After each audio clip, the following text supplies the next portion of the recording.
Hello, foolish. Hello, foolish mortals, and welcome to another episode of Distory. I'm drinking coffee because it is one of those nights where I want to actually go see Lightyear after this, and it is late. So, awaken my spirits with your spirited caffeine. Let's get this going and bring in the one, the only, Kate. Hi, Kate. Hello, How are you? I'm good. How are you doing? I am fantastic, but doing even better now. Can I show something, artifacts, stuff? Yes, please. Okay. So, sorry, this is a weird way to start a show, right? You know what? Like, let me actually legitimately start the show. Hi, welcome to another episode of Distory with Kate and Kirk. I am your co-ghost host with my second star to my right and my ghost co-host, Kate. Kate, how are we doing today? Doing really great. Really excited for whatever it is you're going to show me. Right. So, I have had this Ezra for quite some time. This guy. This was gifted to me by Leadwell Magic Bands and Trash Cans, and it is a sipper. So they had this out, and this lights up when you click that. But my dear friend Ellie took me to Cast Connection, and now what's better than one is two. So now I have Gus and I have Ezra, and then because I'm a completionist, I already found a Phineas online for really cheap. So boom, bam, I will have Trey. So I'll have all three of them. Oh my But God. but wait, there's more. I feel like Ron Popeil. This I'm ready. guy, I've had my little ghostly eyes on forever, but it's been out of stock at Memento Mori until last week. He's officially back, and I Oh, you am. brought him home. I had to. The box, huge, but he doesn't weigh that much, and you Gosh. can flip on the. Hang on. Ooh. But I love it, right? Doesn't he look great? And Oh, the and he's the and the so way that great. he's positioned. I mean, this is obviously not to scale, but like this is 1-to-1 in terms of modeling. Like this cast, Yeah. whoever did this, did a really nice job, and I like that when it's gonna sit above, like it literally will loom above me, and that like when I put him on a shelf somewhere, I don't know. I don't have an He'll office or watch you. anything, but you know, for He'll now. watch you just like all the Haunted Mansion does, right? In your Mm-hmm. home, always. I love it. This is Yep. so great. I'm Yeah, so the excited. the gargoyle is like the greatest addition ever. I was like, so you should have seen me carrying this thing out. I was so excited. So, Oh, that's great. anywho's, we're ready to now. We've exited the attic last week. We Yes. talked about our love for we love trees around here. So we were talking about branches and scariness and were they mechanical or oh, hang on, mine's getting all weird. Hang on, let me check my Okay. Please stand by. Kirk's on his way back. Hi, everyone.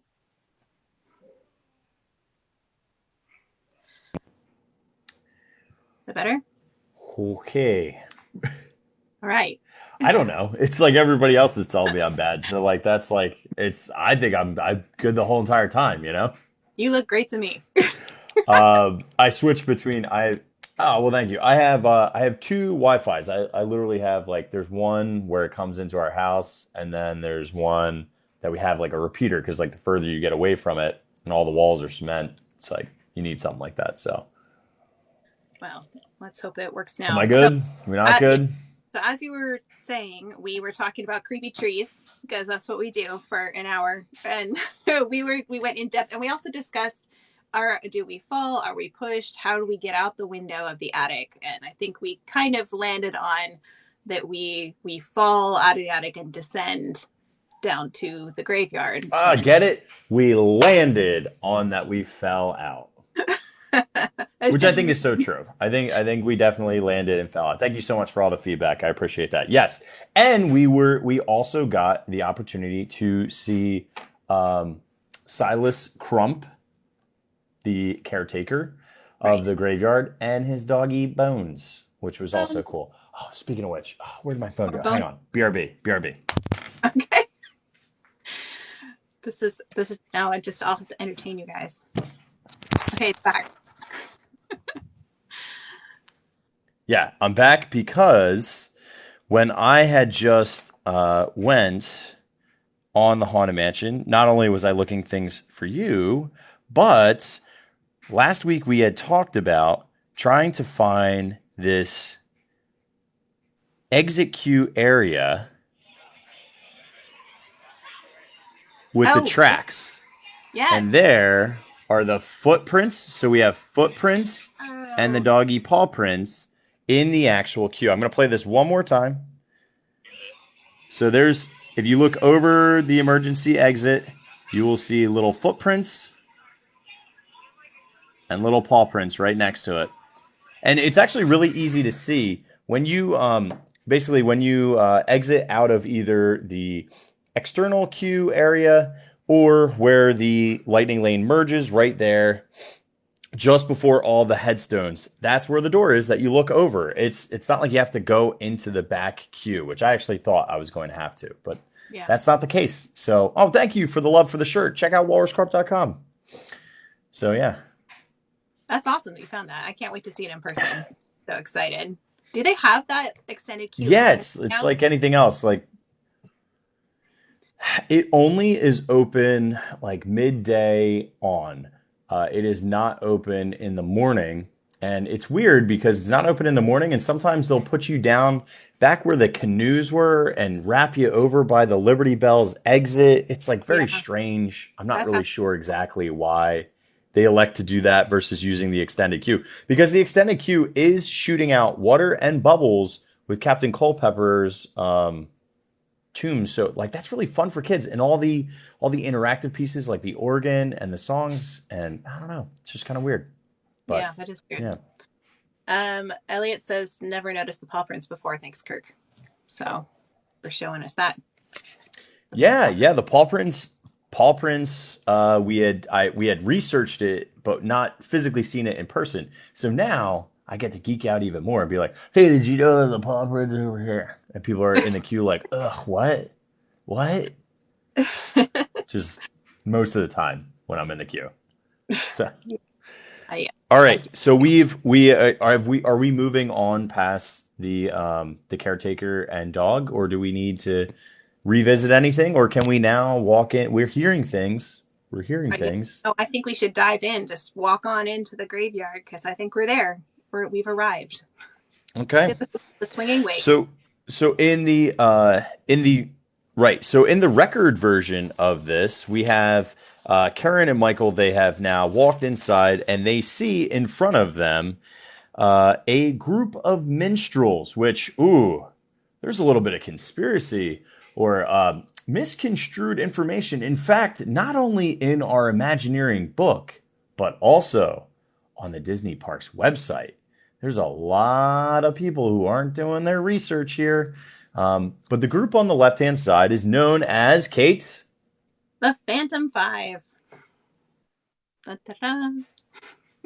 The Phantom Five, which a lot of people will think that it is the singing busts are the Phantom Five, which is not accurate. But I've seen it on Disney Parks website. In fact, I'm staring at it right here. I feel bad for whomever wrote this article, but this is right on Disney Parks blog. Flip you around. And it goes into 13 ghoulish ghosts that haunt the Haunted Mansion. And right below here it says, all of the singing busts, also known as the Phantom Five. I'm sorry, Disney Parks blog. You would be wrong. Where's our sound? This is where our sounds come in. Wah, wah, wah, wah. I love the sound effects. It's interesting because I feel like it has now creeped into their merch as well. Because I actually got this shirt for my husband. He's actually a little bit mad at me now that he's like, you can't let me wear that shirt anymore. So this is a shirt I got for him that actually says the Phantom Five and shows the 5 busts singing. And it's like, but it's just not accurate. So I don't know. Yeah, I don't get it. I mean, I guess like oral history, a lot of things get passed incorrectly over the times. But let me set the scene. We have now passed the caretaker and his dog, and on the left-hand side, we are seeing five minstrels, one with a bagpipe, one with a horn, one who is a drummer, but he's playing with bones on a coffin. We have a hunchback with a flute, and we have a gentleman playing with a harp. And I believe I have a concept art here already of what originally this was going to be kind of like almost like a pirate ghost playing a drum. Oh, can I go I'm back probably a little? jumping ahead to certain Yeah. things, but I go. Can I? we can. Do you want me to just set it up with these guys and leave Yeah. here? So, well, the drummer himself. How far back do I need to go? We're going to talk about the drummer. We're just going to stop. He's the first one anyway. So we're just going to pause on the drummer for a minute because this is fascinating. Because this actually comes from a actual ghost, a real ghost, if you will, called the Drummer of Tedworth, who is in England. And it is in a book that was published in 1681. And I'm going to get my Latin right here. It was called Sadducismus Triumphantus, and it's by Joseph Glanville. So it's a book that Mark Davis used for research. It says, or the full and plain evidence concerning witches and apparitions. So it looks like this. This is the actual book from 1681. And it's this drummer, I have a picture that was in this book of this, where this phantom drummer of Tedworth, you can see him there in the sky, hanging out, playing his drums. That's in that book from 1681. Very demonic. Now, he's got horns, he's got wings, he's got a forked tail. And then there was by George Cruikshank, who illustrated did satirical sketches in the 19th century. He also illustrated Charles Dickens' books. He made a sketch of the drummer of Tedworth as well. Drummer of Tedworth as well. It looked like this. Also fairly scary. Now that one looks a lot more like this. I know less scary, but now we're starting to get that hat though. You know, we're less devil flying. Do you know what I mean? Exactly. Yes. So just a little background on the Drummer of Tedworth. He was a ghost that was named William Drury of England. He haunted his former landlord by drumming after he was evicted for associating with a Romani band. So he basically haunted his landlord by drumming, which, you know, we get that heartbeat, right? That we also influences from Poe as well. But Mark Davis, there's some evidence that Mark Davis wanted the drumming to sound like a heartbeat. My guess is they shifted that effect up into the attic instead of keeping it with this drummer, just as things evolved. So I have some very early concept sketches of the Phantom 5 here with the drummer. And then this is my favorite. Doesn't the bottom one look a little like Coco? Oh, it does. This one here, I'll show you again. Doesn't it look a little Hector-y? Yes, for sure. I love that. Yeah. Then I love this one is for so long the drummer in the Phantom 5 or the Phantom 3 as this is, the drummer had like this lackey that would like hold his drums for him in like almost all of the early sketches. He had a dude that's job was just to like hold his drums. And there's another one. Well, as you said it, this dude, you notice this dude has a massive hunchback, and we don't lose the hunchback though. He still exists. He's there too. Yeah, we still get the hunchback, but he instead gets his own instrument instead of just carrying around the drums. We get a hunchback, but he gets. Yeah, why does he have to carry around this poor dude's? And he's getting beat on. He's getting wailed on the whole time. He's like, which you know, what was it? Frollo? Was Frollo the original drummer for this? I don't know. It makes no sense. Me. Every time I see it. And there's one more here. I think this is a similar one. This is one where I showed you the like happy tree. But on like this one here, you can see he's also holding his drums, but it's kind of cut off. So he's like always holding the drums. Well, I think that's the same image, just zoomed in, just a cropped in section. you're right. It is. It's reversed It's into. reflection too. Like if you look at it, it's a mirror. It's a mirror of the other one too. Yeah, yeah. It's this one. So yeah. So the drummer was what we got first. This is Drummer of Tedworth, and then they just added all these other instruments. Now we did talk about this back with Elliot, who is giving me all kinds of really funny things in my chat right now. Quasimodo, is that you? Ali says. um, we talked about the instruments before, how the flute is played backwards. There's the trumpet, the bagpipes is not actually bagpipes, it's an oboe, which is played out of tune. The percussion was actually made by banging stones together, so it's not a drum, and what we hear is not a drum. And the harp, or the lyre, as it looks, is the only instrument that is played normally out of the bunch. Probably because, which is ironic, because harps go out of tune like nothing. They're really easy to detune by accident. So it's funny that that's the only one that works. Interesting. Oh, Elliot says Haydn played drums in a procession that were carried by a hunchback that preceded him in line. Interesting. Oh, thanks, so that there was some history of hunchbacks carrying drums. Yeah, Haydn apparently. That's so interesting. Thanks, Elliot, for adding that.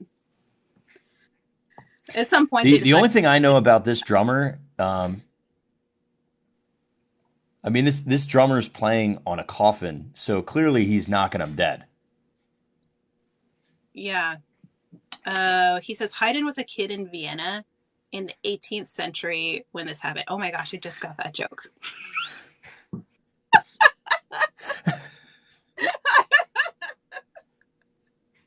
I'm literally like, first of all, you don't have your headphones in, so there's like a massive delay of like 15 seconds. So like it's like lighting a fuse and watching it like burn to see when it hits, like whatever the fact is or the whatever. So I'm sitting here waiting like. That wasn't even the headphones. That's just me like delay. It didn't even recognize what you said. Okay. Thank you. Yes. All right, back to seriousness. I was watching that. I just watched this both in Disney World and Disneyland right before this, just to kind of give a refresher for myself. And I noticed in Disneyland, he really like wails on that coffin. Like he is going to town. And in the Disney World version, he kind of just like barely moves. It's really interesting that like the original one is very animated, but the Disney World one, I don't know if it's because the animatronic was just struggling the day they filmed it or what. I do have the actual one. That's great. Jackie says, do the actual musician animatronics play their instruments backwards like we hear in the audio? Do they play? Well, they're not actually playing any instruments in the... It's just a recording. It's so crazy how fast everything goes. Yeah. Like we barely get to see them. Do you know what I mean? Because the way the Omnimover can pivot, like you're literally looking this way and then it automatically is starting to rotate and then it pivots real hard to get your sight lines out and then pivots back. So it's like the amount of time that we get, and I'm sure that you've looked. Have you looked at any of these gravestones to try to see if they're different? Some of them repeat and some of them are just blank. Have you seen any of these gravestones or tried to look at them? There's quite a few of just random gravestones without a person. I wrote them down at some place. They come from actual gravestones that are in somewhere in New England, like this one. You can see this is the one in Haunted Mansion, and this is the one, the real one that they got their inspiration from. So I do know that they are all based on real gravestones. This one. The shapes are awesome. I mean, they're so ornate. So this one's right here. Look, there it is. On the actual ride, right behind our hunchback flautist. Okay, Jackie says it's hard to tell if the flute is backwards because of the mirror images in the pictures I'm showing. Okay. I don't think they're backwards, but I don't play the flute. This shows the... I don't think... I mean, the way that this is... if you look at the flute is actually fluted on the end, right? Like where it does kind of come outward, very similarly to the horn, right? Where it's not just a straight one piece. Where the only difference between the flute and the horn is the horn he's playing straight on, where the flute he's playing to the side. Do you know what I mean? That's really the only distinction, but the instruments look nearly identical. He's blowing into the left side. That's I'm like trying to be him. That's where I'm at right now. I'm like, how am I doing this? Because he's holding it this way. He's holding it on the right. And First step left. is get into a coffin. Next step is to hunch over, and then the last step is then to blow into a pipe. My husband says it looks backwards. He plays the flute. I'm going to trust him. He says it looks backwards. He plays the wooden Irish flute. So I'm going to trust him. But that doesn't even look like a flute. Like what flute has like that elongation on the ends, right? Like that's the only thing, because you could see it on the horn, see it on the bagpipes, and then on the flute it has the same exact thing. Are there flutes that have that flare at the end? I trust anybody because I'm not a musician. I've only seen straight piped ones. Hey, Elliot, if you want to come up here, and the flute should go to the right. I bet Elliot could give us a little more explanation about this, because it's probably a period instrument. And it is like in the way that he's playing it, it's going like this. It's going to his right hand. So like his mouthpiece is center and then it goes to the right. I mean, I can look. Okay. Elliot's going to consult. What time period would I look for? 1600s? Okay, so sometimes in the 1600s, 17th century or 1700s, 18th century, they would make flutes that were actually walking sticks. So you could actually go for a walk with your walking cane and like pick it up, and it would be a flute also. And then you could continue with your walking stick. So it looks to me like this guy has been like on a stroll with his walking stick, picked it up, dead in this graveyard, played a tune, and has been playing ever since. That's fascinating. That's so cool. So 17th or 18th century would be my guess. Do you want to give us any insight into the other instruments since you're here? Sorry to make you. Oh, no, not at all. So this bagpipe deal looks like a Scottish bagpipe, though it's got only 2 drones. A modern Scottish bagpipe has 3 drones, 2 baritones, and a bass. Also play backwards. And then this lyre sort of kithera thing. I'm not sure what's going on with that. There's like, what's this horn off the end? Oh, that's the trumpet player. Let me see if I can get a better picture of it for you. Where are they? It kind of looks like this. Okay. So the bagpiper is actually playing more what looks like a medieval bagpipe with 2 drones that are flared at the end. They would have done those with shawms in like the 12th to the 14th centuries. Here. Okay. Yep. It looks like there's only 1 drone on that bagpipe. Am I looking at it wrong? Well, maybe it's just like hard to see. Here behind them? Yeah. And the trumpet that's going on looks like what's called a natural trumpet. So valves were added to the trumpet like in the 18th century. So this is much older. They're kind of decked out in like... So wait, technically, hang on. Just so I can learn, what is a drone for a bagpipe? A drone is a long tube that just plays 1 note constantly. It drones on and on. Okay, so we have 1 right here. That's behind his back. We have 1 in the foregrounds. He has the mouthpiece here, and then I guess where he's playing the notes. Yep. So his fingers are on that like long pipe is called the chanter, and the pipe that's in his mouth is called the blowpipe. This piece right here.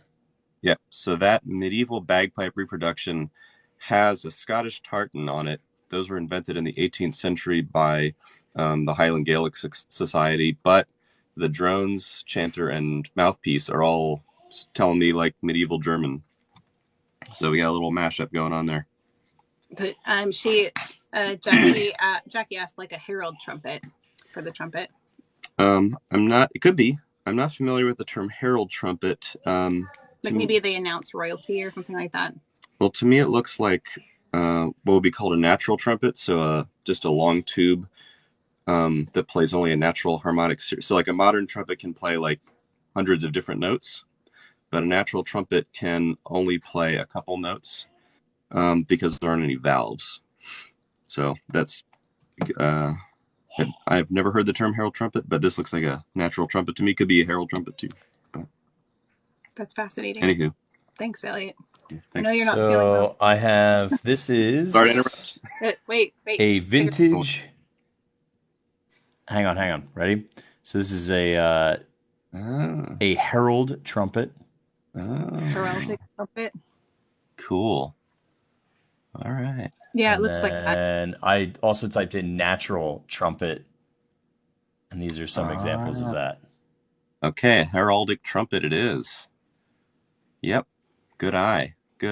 Wishes, Mama. That's Jackie. Hey, Jackie. Yep.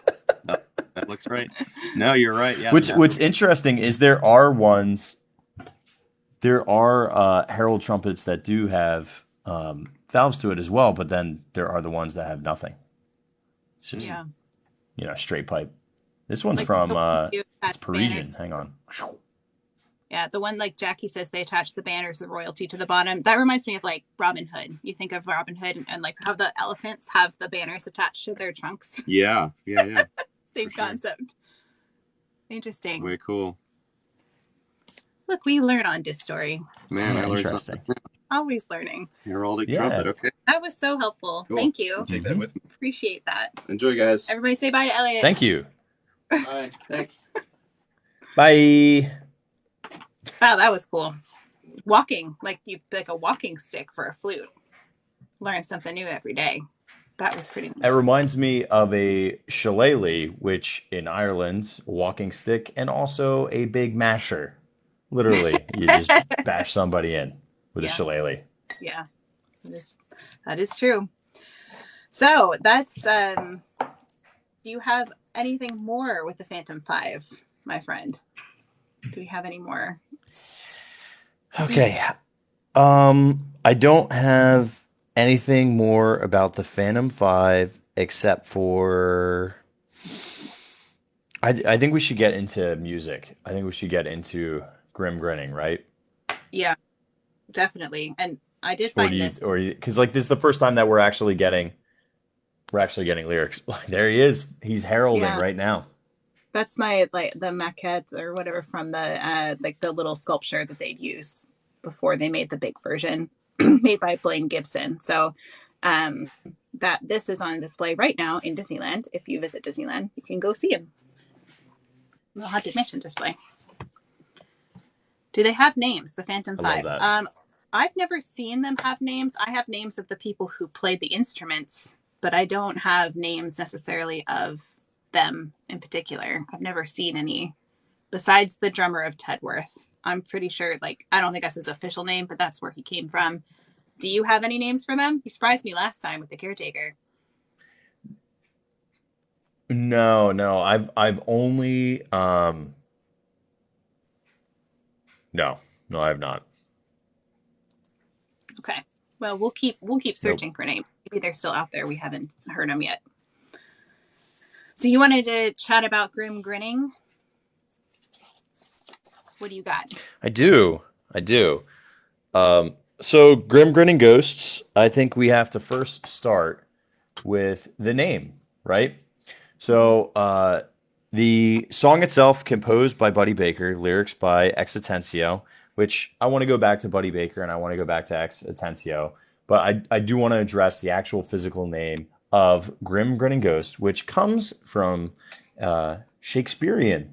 So I actually took Shakespeare when I was in college. My senior year was an 8 a.m. class. Stupid. But here I am taking Shakespeare and learning in my senior year, super, super early. But the story comes from Venus and Adonis, which Venus is the goddess of love. And Adonis, if you've ever heard someone talk about a gentleman as an Adonis, it would be an extremely attractive male. And in this case is a hunter. And Venus takes Adonis as her lover, comes down to Earth many times to visit him, and he says, yo, I'm too busy to hang out with you. I got to go hunt wild boar. And she is very upset about this because she has a vision that he's going to die on this wild boar hunt. So she pleads with him, and he's like, get it, beat it. That's not what he says, but Anywho's, I do want to read for you. She's correct. He goes on a wild boar hunt. She goes to find him the next day, and he is dead. So I'd like to read the little excerpt from this. And this is when she finds his dead body.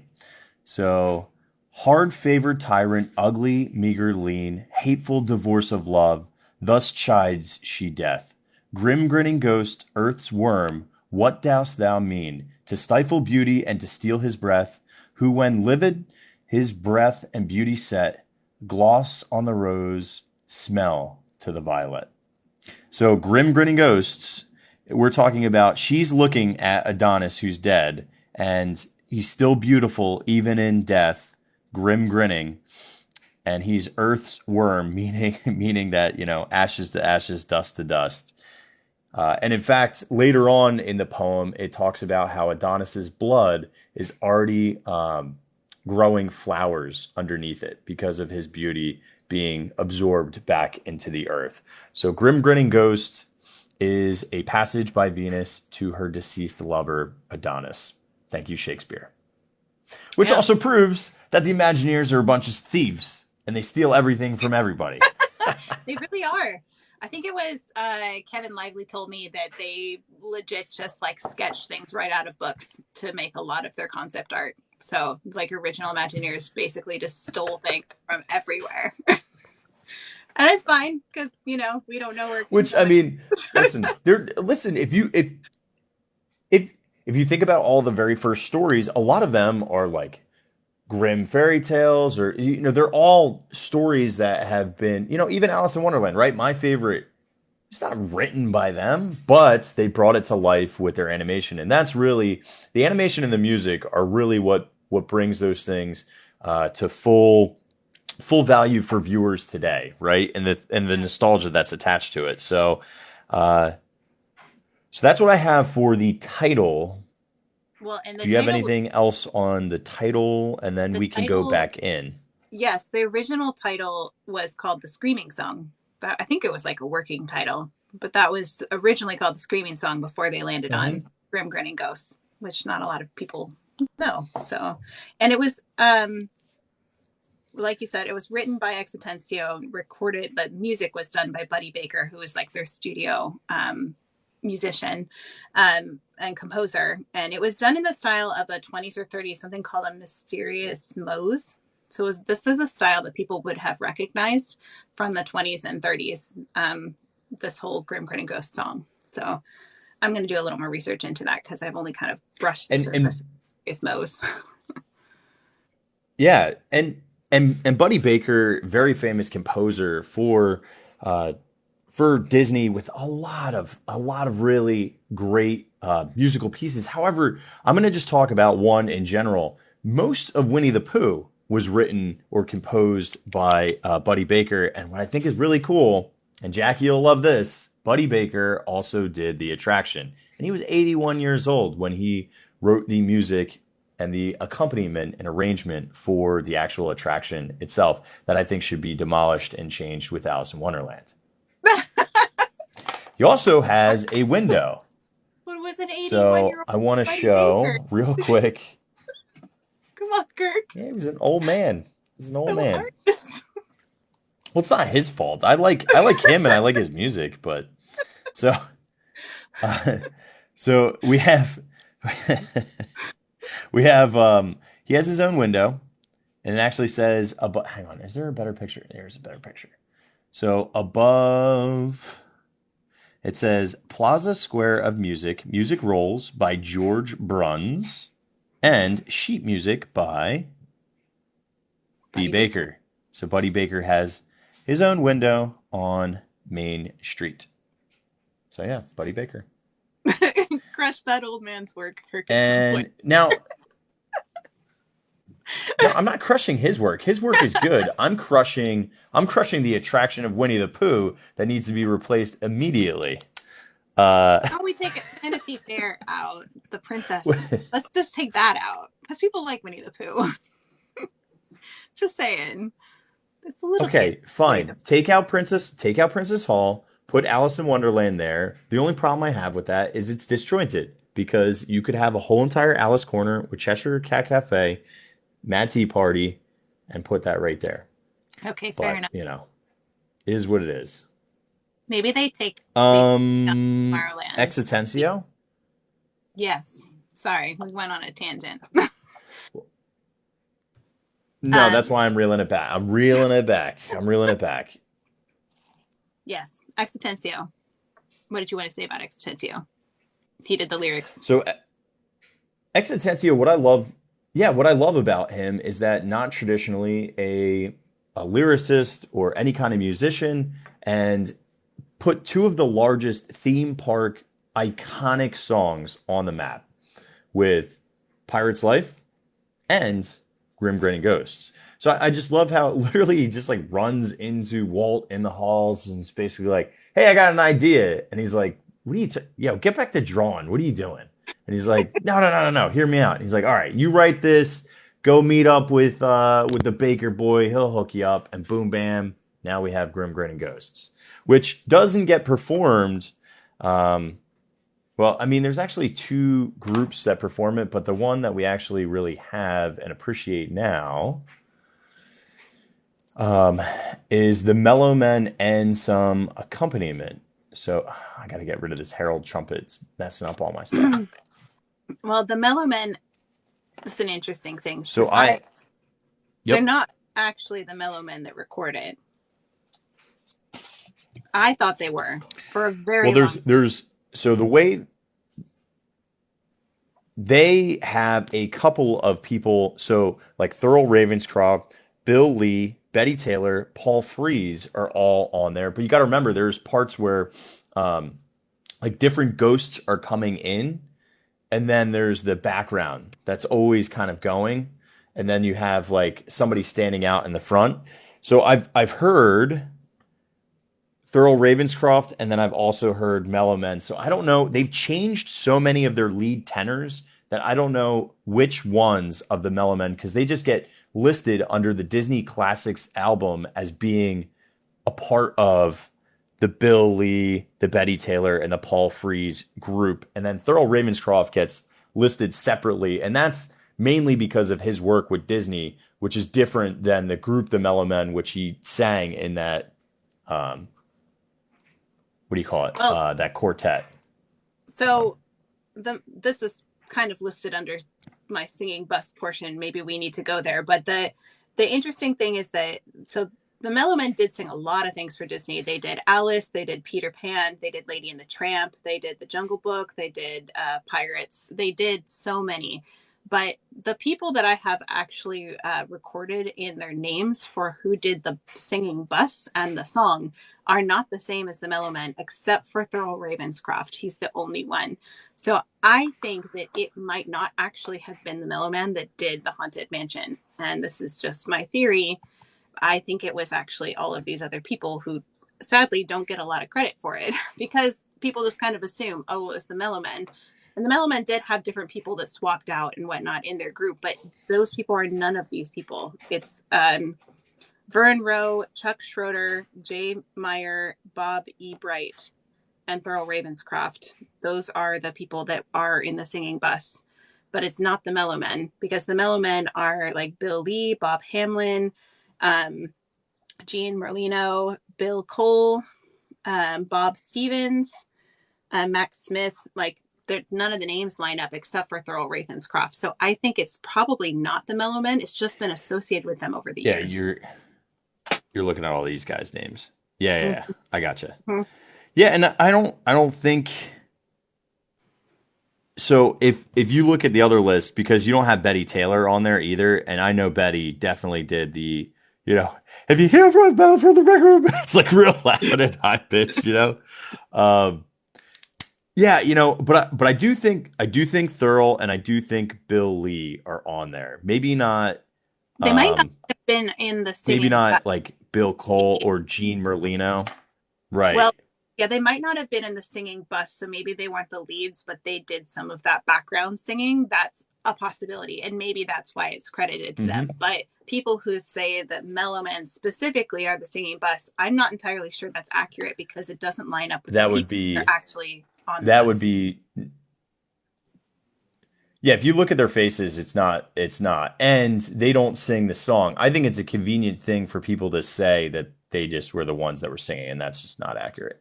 Yeah. I think some of those people were singing for sure, but the group itself singing, like getting credit for the entire song, I think is probably leaving out quite a bit of people. Yeah, they didn't do the whole thing. I would, yes, 100% agree. Also, I do want to just point this out because I like the fact that we had talked about this so many episodes before because we actually listened to this song multiple times. It's the first time that we're getting lyrics placed on Grinning Ghosts. But just to cue out a couple of places, we hear it in the foyer, the loading area, the music room or grand staircase. In our case, it would be the piano player. The seance room, it's in the background, even though we're getting like individualized, rap on a table and trumpet and by banging a drum. Ballroom, the graveyard is really where it all comes together, and we're getting it as hang on. Oh man, come on, Kirk, get the word. What's the word when like we can all hear it versus when diegetic, non-diegetic, right? So now we're in diegetic lands where before it was all non-diegetic, correct? I think so. Eliot will tune in if it's wrong. Yeah. But yeah, no, it is. And the interesting thing is, I know So Jackie, that's hang on, time out real quick. Jackie asked a question, but there were only 4 Mellow Men. Why are there 5 busts? Well, this is where the confusion comes from, is because it's not all the Mellow Men on the busts. We'll get there in a second. We just had to talk about the Mellow Men because part of them are singing the song and we're talking about the song, even though we're still kind of in Phantom 5 land. We haven't even left Phantom 5 land, but this is where the confusion. I think this is also probably what leaves Singing Bus and Phantom 5, because they blend a little bit because some of the characters blend a little bit, or at least the voice work blends a little bit. Yeah, it's like there's 5 musicians. Also correct, it's a quartet, not a quintet. Yeah, there's 5 and 5, and so people are just like, oh well, Phantom 5. Most people, I would say, because we pass by the original Phantom 5 playing the instruments so quickly, they're kind of just like, you're basically just trying to get over having fallen out a window, right? And then like you breeze by the ones playing the instruments, and you really get a good long look at the singing bus. And I think that's why that sticks in people's heads a little bit more personally than the ones that are like, we went by that so fast. Yeah. I think that people remember the singing bus, especially because they were so comical. They're very memorable characters versus the nondescript, who knows what instruments that people can barely see for a half second. So I think that's why they get called the Phantom 5, even though they're not. And I'm not really sure what happened at Disney that they're making merch with the wrong name. That I don't even know. Like, I want to write them a letter. Like, what's happening here? I'm telling you, it's really simple. It's licensed people making assumptions and Disney okaying it, and the okaying screening are not experts on the lore. That's all it is. But they go, I think that'll sell. Let's do it. That's all it is. Yeah. Well, we can't leave the Phantom 5 yet because around them they have a little bit of an audience. And this is always a fun game to play with kids, especially if kids get scared, is how many animals can you find in the graveyard scene? So we have 2 owls up above. We have my favorite. We got 3 cats. And then in the background, he actually has a name. Did you know this doggy has a name? Well, I know the fake name that people made up. What would you call him? What's his real name? I'm trying to remember. I don't know. Tell me your name. They're calling him. Sometimes they refer to him as Wolf or the Howling Dog, but the real name is the Hellhound. The Hellhound. So the Hellhound. But what's unique in it? So the Hellhound. What's really cool about the Hellhound is gets utilized in your Haunted Mansion Holiday playing tug of war with one of the bones on Jack's sleigh, which I think is really cool, gets Yeah. still utilized in that overlay. And then we had, for the longest time, if you rode the Liberty Bell, you could actually hear at night the hounds howling. Now, Yeah. I don't know why they got rid of it, but in 2011 they did. So now when you ride the Liberty Bell, you look over, it's a gorgeous view. It's probably one of the coolest views of the Haunted Mansion. Now that only goes all the way until 7 o'clock is the last one, but I recommend if it is, not now because it's still going to be really light out, but in that fall and winter months, if you're in Disney World and you ride it at 7 and it is pitch black out, oh my gosh, it is so cool looking at the Haunted Mansion like that. But yeah, it was the Hellhound. Yeah, Hellhound. I was going to mention the howling. We never had that in Disneyland. There is never any howling outside of the mansion. We do get the horse whinnying, which I think you guys have too, right? You have whinnying, the invisible horse near the carriage. Because I know we have that in Disneyland. I've heard it. I've heard it before. I can't distinctly say that every time I go there, I hear it, but it's always so loud in there. Also, can I just, hang on, I got to flip this around because I'm going to go on a rant for like quarter second. Can people stop talking in the stretching room? I'm okay with if you want to enjoy yourself and repeat the phrases and the language of it. Like, I'm not even of that camp who like has a problem with that. If you love it and you want to repeat it word for word, verbatim, you want to scream when it goes dark, like have at it. But like people are just like, yo, yeah, I know, man. I'm going to get a burger too. And I'm like, does anybody know that the ride has already started? Like I'm trying. Whatever. Nobody's going to listen to me. Sometimes it's louder than others, but I've noticed like for a good solid 30 seconds, I can barely hear the narration because it's so loud in there. Yeah, I've noticed that too. I don't know. I tend to go on the Disneyland one late at night, and then there's a lot less people. It's often just a walk on late at night in Disneyland, and then there's a lot less people doing that. So that, hot tip, go late at night at Disneyland. It's the time to visit it. People don't do that. Or if you rope drop it at Disney World, you will be alone for the first 45 minutes. Like you can just literally be alone and be the only person in the mansion, and it's awesome. I recommend it to anybody who really, really loves it. And it's the only other way to hear our good old friends, the gurgling gargoyles, because otherwise it's too loud, and then they got to move you through, so they're already yelling at you to keep it going, bud. Keep it going. All right, hang on. Let's go back to the graveyard. Sorry, that was my mini rant. Yeah. Hold on. Someone does say in my chat they talked last time because they needed to calm their kids' anxiety about the ride, which I think is not what you're saying. That's different. If you're a parent who's trying to take care of no. If you have kids and you got to talk to your kids, you got to hold your kids. Like I'm talking about a dude who's like, I think Peter Pan really was like that. And I'm like, what? Peter Pan? What are we doing here? Yeah. Like literally, they'll be talking about the weather. I wonder if it's going to rain later. Rain? We're in a mansion. Don't worry about the rain. That's what we're talking about. I'm not talking about kids. Trust me. Right. The way I always got through the mansion with our kids is I would talk about it being funny more than scary. And, like, let me out of here. Like that's a funny voice of a guy coming out of a coffin. Right. So don't be worried about it. Look, that's a Donald Duck chair. No, stop. Don't get me started. I wouldn't say that to my children. Come on. They know better. I know. What were you going to move on to? All right. So we still aren't, we're not even at the singing bust yet, and we can't be at the same. I think we're going to have to save the singing bust until next week because I'm going to move us along, but we're still not there yet. So we're leaving our Phantom 5, Owls, Cats, Hellhound. Bye, Phantom 5. And we get some other ghosts right over here. Oh, you're going to move on to them? So we have... we can do they're them before the busts, lady. What are you talking about? We can do them as long as you promise me you can do the pop-up ghosts before we end this one, because I want to talk about them. We can save the singing bus, but we got to talk about the pop-up ghosts too.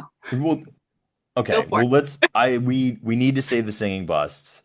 Okay, so these guys are pretty easy because there's not like a crazy backstory, but I think a lot of people do miss out on this. This whole entire trio is known as the King, the Queen, and the Duchess. So here we have the King with his scepter. We have the Queen with her crowns. And in the background, we have a woman sipping tea on a swing set known as the Duchess. But the one thing I want to point out that a lot of people miss here is they're saying, it looks so ridiculous like that. How cool would it be to get that close and take a picture though? I But know. in the album, they don't call this a seesaw. They call it a teeter-totter. And they are teetering and tottering on a headstone, which I think is cool. And I think a lot of people don't really recognize that. So when we go back, I'm going to play this through really, really quickly so you can see as we go through. And then they change our focus so quickly. So you can see right there, there's the headstone. It's really hard to see because it's kind of obscured here. There's our Duchess drinking tea in the background, King, Queen. And there's the concept art, which originally the King and the Queen were going to vanish. And as one went up, they would show. And then when the other one went down, they would disappear, which I do wish they did that. Did that effect ever take place? Or was it just in concept? No, it was just in concept, and it was a visual pun of see-saw. You would see one right after you saw the other. So that was Mark Davis telling a joke, basically, is what this was. It was always a visual pun. But we never actually got the pun. Yeah, and you know what? We never get that. And how about this, dude? If I was Mark Davis and I heard the recording and they're like, on a teeter-totter, I'd be like, no. No, it's not on a teeter-totter. It's a seesaw because the one's supposed to disappear. Like, you're missing the joke, you know? Whatever. Yes. I also love King and the Queen. Oh, I have another concept art. Can you hear me? Can you hear me?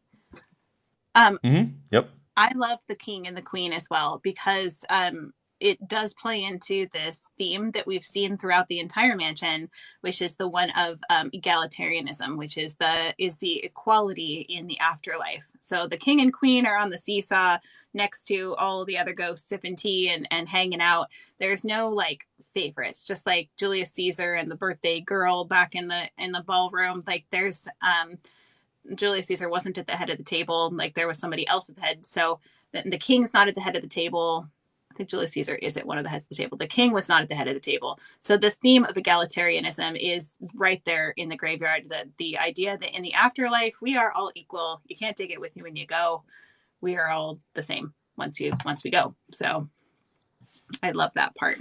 Well, there is one certainty in life, and that is death. So, you might as well think about how you live because you're going to be sipping tea with the Duchess. So, act right. There's the... Oh, that's so cool, the model. Yeah, little scale model. I love that. And then I found this concept art, too, of the Duchess. Oh, my tea in the swing. I don't know. What's up with the... I don't know much about Duchess, his Dutch eye. I don't know how you pluralize Duchess, but like with the hat reminds me of how like Robin Hood, Maid Marian would always be wearing that kind of like conical hat with the not a veil but almost like a veil. There's got to be some symbology too with maids and whatnot. It's interesting. I don't know enough about it. I know it's medieval style era, but just interesting. Also, she has a giant brooch like from the Titanic. Look at that thing. You throw it in the ocean. She didn't drop it into that's the jewel of the ocean. Yeah, the jewel of the ocean. Maybe like one of your French girls. Oh, I have a picture of her. Look at this one. I know. I'm gonna ignore that because I can't. There's a picture of her like chilling like a villain up in the tree. Look at the tree too. The tree is super spooky with those ominous hands. We're back to the trees, the creepy trees. Never let go. Listen, if you are a fan, if you're an arborist, then welcome to Distory because we've got some facts for you. All right, let's stop here on the King, Queen, Duchess. You don't have anything else about them, correct? This will give you enough time to talk about your popping head ghosts, and I'll do Yes. my impression because I know it's what we all came for. Oh my gosh. I was laughing so hard before we did our live because I was watching through this and I watched Disney World and I'd watched Disneyland. And when I watched the Disney World one and the Magic Kingdom, I was like, what the heck is going on with those pop-up heads?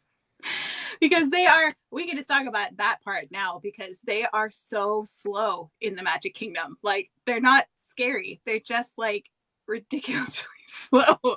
In Disneyland, they pop up and then they like go right back down. They're like, it's almost like a jump. Disney World, please help show us your one. Oh no, I didn't mean to do that. Ah. Sorry, I was trying to press enhance and I pressed disconnect like a fool. Sorry about that. That's okay. All right, so I do have a visual for us here. Oh, So good. if you look at so this is Disney World.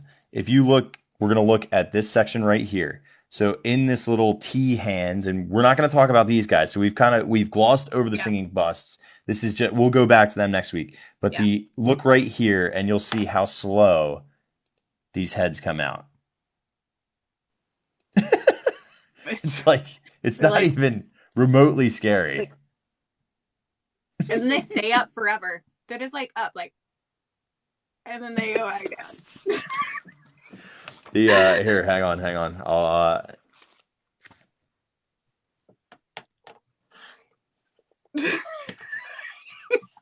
Here, okay, you do yours. I'm gonna do the Disneyland one. Ready? Okay. 1, 2, 3. I'm like done way faster. So you know what's so funny about them too is I never think that I'm gonna ever get scared by them, and then it's always because I'm like on the live, right? So I'll have the live going, and I'll be talking about something, right? And it'll be out of the peripheral, right? And I'm just like, oh, geez, come on! Like literally, it's like somebody's grandfather coming up next to you and just being like, "Excuse me," and you're like, "Oh, sorry, dude. Excuse me, old man. I didn't see you there." They're so really slow. Is, though. Like, what is, I don't know why. Everybody's like, they slowed it. It's painfully slow. Peekaboo, like a baby slow. Yeah, it really is. Like with a, yeah, it's okay. So history behind these guys, because it's fascinating. Back in Mapo designed these in 1969. Of course, Mapo was the division of Disney that they developed after they got a flood of money from Mary Poppins, because it was a huge financial success. So they developed the Mapo division, which made a whole bunch of electronics, mechanical things, audio animatronics. So Mapo developed these audio animatronics, and there was originally 12 pop-up ghosts in the entire mansion. We already talked about the ones that were in the attic before, the infamous I Do pop-up ghosts. But they were developed from the idea from like a fun house. You would see this in a fun house. Specifically, the Pretzel Company had these fun houses way back in the day. They're also known as like Wacky Shacks back in the Phantasmagoria era.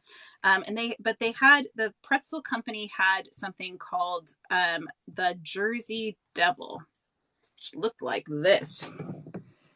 And so what would happen was the car would roll over a lever on the floor as you rolled through the Wacky Shack or the house, and it would cause the paper mache head to pop up and a light to turn on above it. And so they had skull and witch faces, but the Jersey Devil. So this was something people were fairly familiar with this gag by the time they put it in the Haunted Mansion.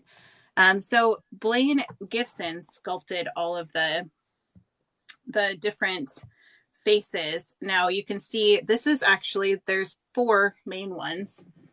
You can see these are the top ones are the portraits that you would see hanging in the corridor of doors, and the bottom is their counterparts in the Haunted Mansion, in the graveyard. Sorry, not the Haunted Mansion, in the graveyard. So the interesting thing about these, oh my gosh, there's so many interesting things. They used to have speakers that were down below them. So when they would pop up, they would scream and then they would go back down. So they were used to be a lot more terrifying because they would scream. And they would scream. They would actually, I watched this because I was like, this can't possibly be true. they pop up at the end of every verse. So it's like, Grim, Grinning Ghost, come out to socialize, and they pop up. It's like, if you watch it, it's like the timing of that is almost Is it really? it Huh. is. There, I think I've seen one. If it's not functioning correctly, it'll do it at the wrong time. But the majority of them, if you watch them, they do it at the end of every verse, which actually maybe makes it less scary because you can anticipate when they're going to pop up. But Yeah, I'm and then super. I gotta now time it next time I'm in there and look to see if they're gonna pop up right during the chorus. yeah, so they're and then there's actually a reference to Grim Grinning Ghosts. I was going to mention this earlier, but I was like, I'll just wait till we do pop up ghosts. But there's references to things that happen in the attraction in the song of Grim Grinning Ghosts. And so one of them is creepy creeps with eerie eyes start to shriek and harmonize. So with the harmonize obviously is the singing bus, but the shrieking is supposed to be the pop-up ghosts. They were supposed to shriek as they popped up. And of course, they don't do that anymore. I don't even think the speakers are still there based on the pictures that I've seen. Like you can see, I think this is a Disneyland one. Maybe it's a Disney World, but I don't even think they're there anymore. But you can see there's really no speakers now. But in the Disneyland version, there is still some areas where you could see where they would have hidden the speakers. So a lot, yeah, the pop-up ghosts. So great, right? Like now you can watch for them at the end of every verse, see if they pop up. I love everything about pop-up ghosts and scares because I grew up going to the Wildwood Boardwalk and spook houses were a big thing. And they had Dante's Inferno and Dracula and all these other like old school, like I think one of them was called Macabre something, Casa de Macabre. And they all were like the same exact thing where it was just like loud noises, lifting up, lights flashing to like get jump scares. Yeah, And I just absolutely love that we could just put little elements. Do you know what I mean? yeah. So, I'm trying to find a picture of I had a really great photo of the ones that were in the attic. And of course, I can't find it right now. So, did you ever get a chance to look at that Knoebels Haunted Mansion? You really have to just watch no. a POV of it. It's so insane and so like you'll love it. And the story of it is crazy. I would love to take you to Knoebels because you'd be like, "What is this place?" And I'd be like, "Yeah, I know." I feel like someday we'll have to do a field trip also to the Winchester Mystery House. I feel like that has to happen because I feel like Yes. that would be an adventure. We'll just take Disney Mm-hmm. there. No, I can't find this photo. I'll have to look another time. But yeah, so pop-up ghosts. I love that the Jersey Devil thing is so fascinating to me, and that they used to scream. That would make them so much scarier if they screamed at you every time they popped up. that I Ginge on here had a funny line. He called it the casual pop, which I think is very accurate. You know, yours is more of a pop, more ours is kind of like a lean. It's like, eh. I do like the one thing is if you go look through the door knocker hallway where you see the portraits and they are those ghosts. I like that. I like that. Most people don't notice it or recognize it, but it's a great little tag on. I mean, look at these guys. They're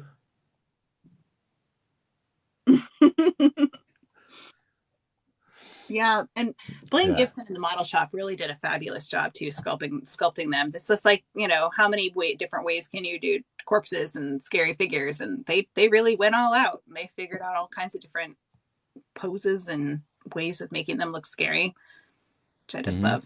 Oh, I found it. Dun, dun, dun. So these are the ones that are in. This is when they were dressed up in their I do garb. The lovely. Although I wonder if they were fast. You You know? know, well, I don't know. These are the Disney World ones that actually had the outfits, I think. And I don't think they said I do. I think it's just the Disneyland ones that did. They didn't have the top hat situation. So I don't Mm. know if Disney World has always been slow. Someone earlier said, I think it was Cheryl, said that they used to be faster. Maybe. I don't remember. They were So faster. they were faster at some point. Yeah. Hmm. We'll, yeah.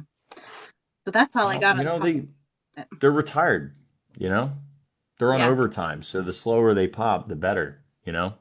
Workman's comp, probably OSHA came in there and was like, hey, are your hinges too creaky? And they were like, dude, I don't even want to talk about it. And they're like, slow it down then. They unionized in the mansion, all that happens. That So would we get slow casual. It would make sense with the narrative of them being retired that they would just take it a little slower. I mean, yeah. Why are they in a hurry? They're there for all eternity doing that over and over again. I probably fast casual. Too. Yeah.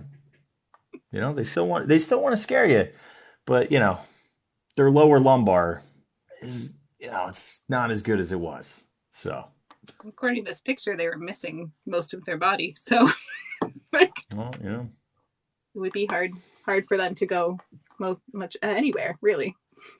Yeah. Well, maybe they'll just stick around. You know what I mean? Oh my gosh. Anywho's, so I think we stop there for this evening because we need to do the singing busts. Next week we'll probably get through drinking some tea with a couple of folks, maybe even get to the executioner, perhaps. But we ain't getting into that crypt. I know us. There's no way. That's okay. I cannot wait till we get to the mummy. That one, I've been saving that for weeks, and I just having such a hard time. I'm like, I'm not going to make a TikTok about it. I'm not going to make a TikTok about it. I'm going to wait. And then you'll make a TikTok about it. Isn't it so awesome? Like, I swear, right after these go live, there's always like 2 or 3 things that we've talked about on Kate's that's like manicured, looks amazing. Your content is so good.